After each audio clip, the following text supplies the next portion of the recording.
ગુજરાત એટીએસનું પાટણ અને બનાસકાંઠામાં ઓપરેશન આતંકી સંગઠન સાથે સંકળાયેલા 7 આતંકી ઝડપાયા। પાટણ જિલ્લામાંથી કુલ 5 આતંકીઓને ઝડપી લેવાયા છે। નુરાની કલેક્શન અને જજમ ડેરીમાં સઘન તપાસ કરવામાં આવી છે। જમજમ ડેરીમાં કે જ્યાં તપાસ હાથ ધરાઈ। બનાસકાંઠામાંથી એટીએસની ટીમે 2 આતંકી પકડ્યા છે।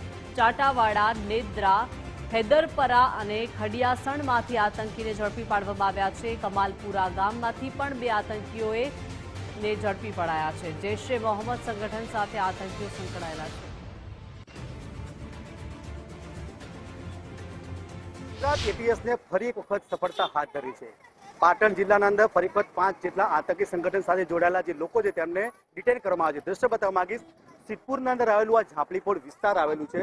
આ વિસ્તારના અંદરથી ગઈ મોડી રાત્રિએ જે કહી શકાય કે જે એટીએસના જે લોકો જે આવ્યા હતા અને આતંકી સાથે સંકળાયેલા જે લોકો હતા તેમને ડિટેન કરવામાં આવે છે।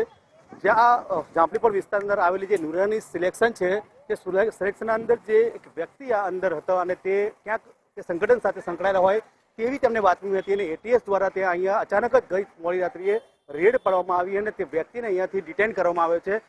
જે રીતે ગુજરાતના અંદર થોડાક દિવસ પહેલા જ 8 જેટલા આતંકી વ્યક્તિઓને પકડવામાં આવ્યા હતા અને ફરી એક વખતે પાટણ જિલ્લામાંથી 5 જેટલા લોકો છે તેમને પકડવામાં આવ્યા છે।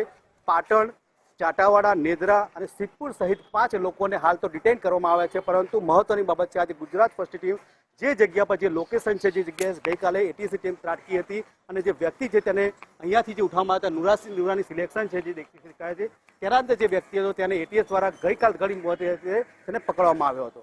પરંતુ હવે મહત્વની બાબત છે કે આ વ્યક્તિ કોના સાથે સંકળાયેલો હતો, કોના સાથે તે વાતચીત કરતો હતો, તે તમામ બાબત હવે છે એટીએસથી હવે પૂછપરછમાં સામે આવી શકે છે। ગુજરાત ફર્સ્ટ।